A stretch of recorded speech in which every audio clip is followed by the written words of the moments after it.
Hello everyone. In this video, I'm going to be talking about the new day opening gap. The new day opening gap is similar to the new week opening gap, and I'm just going to highlight the differences and how you can use it to improve your trades.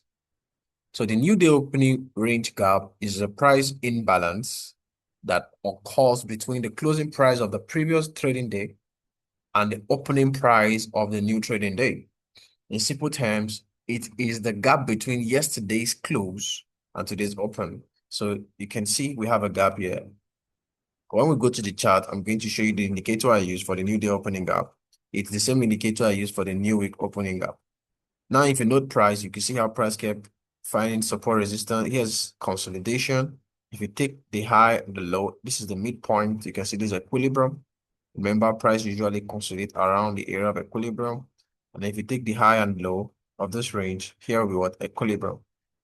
The equilibrium of this range is nested at the low of this new day opening gap. The new day opening gap, just like the new week opening gap, once you take the range high and range low, you will get the midpoint, which is what we call the consequent encroachment. So the three most sensitive price level of the new day opening gap is the opening price level, closing price, and then the midpoint. If you take your fib from the high to the low, you get the 50% of the range. And you can see this dotted line here. You can see how price reacted here. Let me see if I can expand. You can see how price reacted here and here, filling in a fair gap before rallying higher.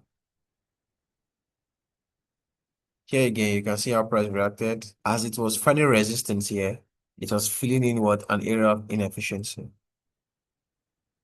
So for the Forex market, where you would find this gap is between the previous daily close, which is at 4:59 p.m. This is the New York time. And then the price open, which is at 5:04 p.m. New York time. And then for the indices market, that's the Nasdaq, Dow Jones, S&P, the closing price of the previous day is 4:58 p.m. And then the opening price for the present day is 6 p.m. All right. This is for those who may not want to use the indicator. You want to draw it out yourself.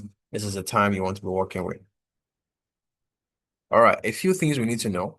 The new day opening gap is a short-term delivery reference. It is most effective within the current trading week.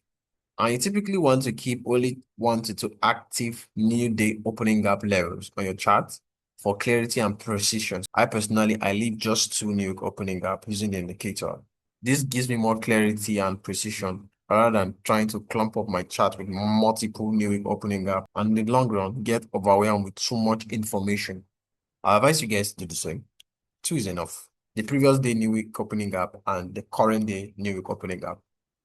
When not to use the new week opening gap, you want to avoid forcing it when the gap is extremely small. When it's too small, it's of low significance. And then when market is consolidating heavily, and usually when market consolidates, you notice that it's in between multiple new day or new week, most likely opening gap. You notice that price usually consolidate much when that happens. So you want to avoid using the new week opening gap in the way I'm going to show you guys very soon. And then when there's no clear price context, when you don't have a clear market direction, you don't understand what price is most likely to do, you don't want to be using the new day opening gap the way I'm going to show you. You want to be working with the new day opening gap as a confluence with context. All right. So now let's go to the chart so I can show you an example on how to use a new day opening gap. So here's USD CAD. First of all, we want to build context. We want to determine the direction price is most likely to go. This is the day we are going to be studying. So this is a Friday, just 2 days ago. All right, you can see that Sunday is already printing this like I'm doing this video on a Sunday, I think 10:27 p.m. All right. So the first thing you want to do is to build price direction and context. Now, looking at price, before this down candle was printed, you notice that price ran lower, took out sell side liquidity, and then ran back into this area of inefficiency here. This sell side imbalance, buy side inefficiency. Remember, price moves from external range liquidity to internal range liquidity, and then from internal range liquidity to external range liquidity. Overall, price is bearish. This is a daily time frame. All right. So once this happens, our next draw on liquidity would be this low. Now, it doesn't mean that price cannot keep going higher. But if you look closely, you would see that there is no area of inefficiency aside this here. and this volume imbalance. Okay, so once price gets to this area of inefficiency, this is our daily fair value gap. We can go down to a smaller time frame to look for things to tell us if price is most likely to continue going higher or fall from here. So we'll go down to the 4-hour time frame and then 1 hour. Okay, nothing really serious here.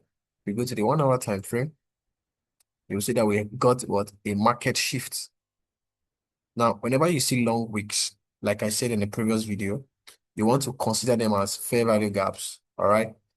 So price broke this high here. The wicks do the damage, the body tells the story. So if you follow the bodies, you see that price took out this buy side liquidity and then broke this low. So we have a market shift. Price formed a breaker block here and also an order block. So why is this an order block? This is the last up close candle before a down move. And it was confirmed by this candle here. So this is a bearish ICT order block. All right. How was it confirmed? This candle here closed below the open price of this consecutive up close candle. So this is a change in state of delivery. In other words, an ICT bearish order block. Okay. So now as soon as price closed below the open price, you can see how it returned. Okay. At the same time, finding resistance at the new day opening gap. Okay, I failed to mention that this is the new day opening gap. It's colored red. And here's the indicator. You can see the new day opening gap, new week opening gap. I toggled off the new week opening gap. So if I toggle it on, you'll see that we have the new week opening gap. So like I said before, this indicator has both the new week opening gap and the new day opening gap. So we're working with just the new day opening gap. So I'm going to take it off. And here you can determine the number of new day opening gap you can see. Remember, you want to work with 2. All right, coming back to our example, remember I said price moves from internal liquidity to external liquidity and then from external to internal. Remember, this is our daily fair value gap. You can see how price ran into our daily fair value gap. Okay. Now, on our 1 hour time frame, we can see what a change in state of delivery and also a market shift. Price went higher, retraced, went higher, took out this high, and then broke this low. So here we have a market shift. This low here is a significant low because this formed a swing low. Why is it a swing low? The lows of the candles of the left and right are higher than the candle at the midpoint. Okay, so this is a swing low.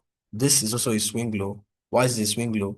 The candle at the middle, all right, is lower than both candles at the left and right. Now, this is a swing high. Why is this a swing high? The candle at the middle is higher than both candles at the right and the left. So using swing lows and swing highs, you can be able to tell whenever there's a market shift.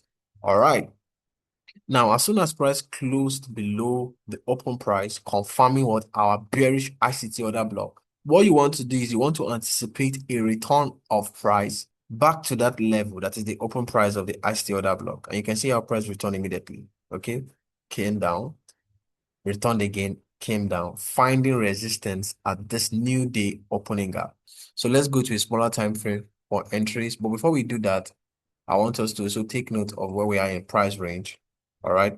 Price has created a range. We have this low and this high. If you draw your feet from this low to this high, okay, you see that we are at what? Premium. As price ran back to find resistance before falling. So let's go down to a smaller time frame. We will use a 3-minute time frame. Beautiful. This is our order block open price. Okay. And you can see our price found resistance here as it was returning back immediately into that ICT bearish order block. But this is USD CAD. You don't want to be trading USD CAD in London session or London Q zone. You want to trade the USD CAD at the New York session or New York Q zone. So if I should toggle my New York Q zone, you can see this is London, this is Asian, this is New York. So you want to trade the USD CAD New York. Why? Because USD and CAD are most volatile in this time period. All right. It doesn't mean you wouldn't see market moves or good trades at the London, but most profitable trades or most huge price movements happen at the New York session. All right. So we can see how price returned back to the order blocks open price here.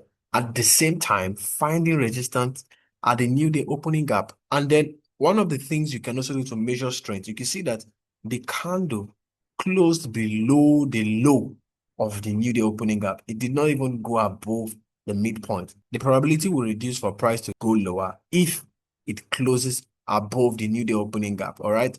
And the probability further increases if it fails to close above the midpoint, which is a cost square encroachment. And then also it increases more if it fails to even close above the low. Okay, so you can use this to great strength. And you can see our price weak through it, the body failing to even close inside this new day opening gap. This tells strength. So you are using the new day opening gap as a confluence. You don't just open your chart and wait for a price to find support or resistance and then take a trade. No, you want to build context after knowing where price is most likely to go and use it as a confluence. All right. So you can see our price found resistance.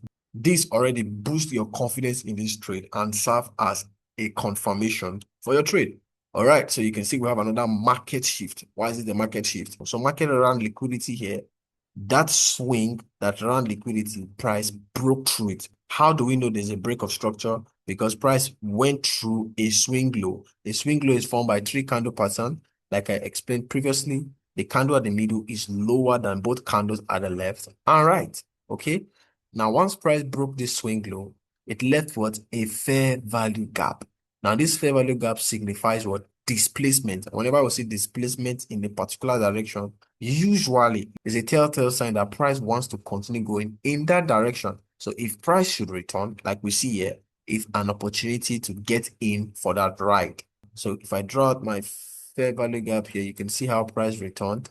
1, 2, and fell, happening where?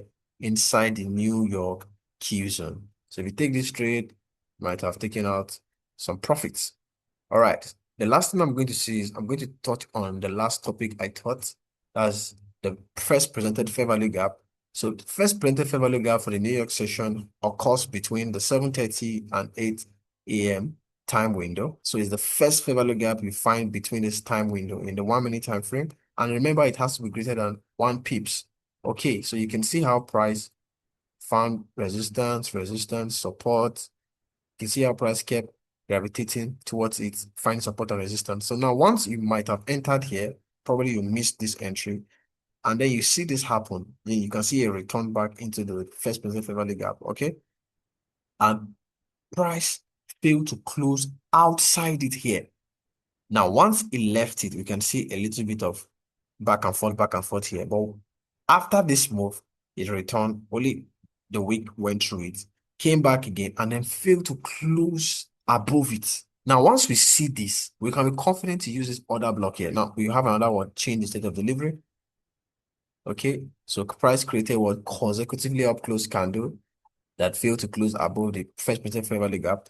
And you can see how price closed below it here, confirming what our change in state of delivery, which returned 1, 2, 3, and then boom, you can see how price fell. After doing that, it left a gap again. You can see how price returned back to this one of liquidity void and then fell. All right, I hope this was helpful. Please, if you have any question, leave it in the comment section and I'll do well to answer with a video, or I could just answer it by text if that's enough. And guys, I'll need your support. If you enjoyed this video, please give it a thumbs up, share with your friends, and do subscribe if you haven't subscribed yet. All right, see you guys next week.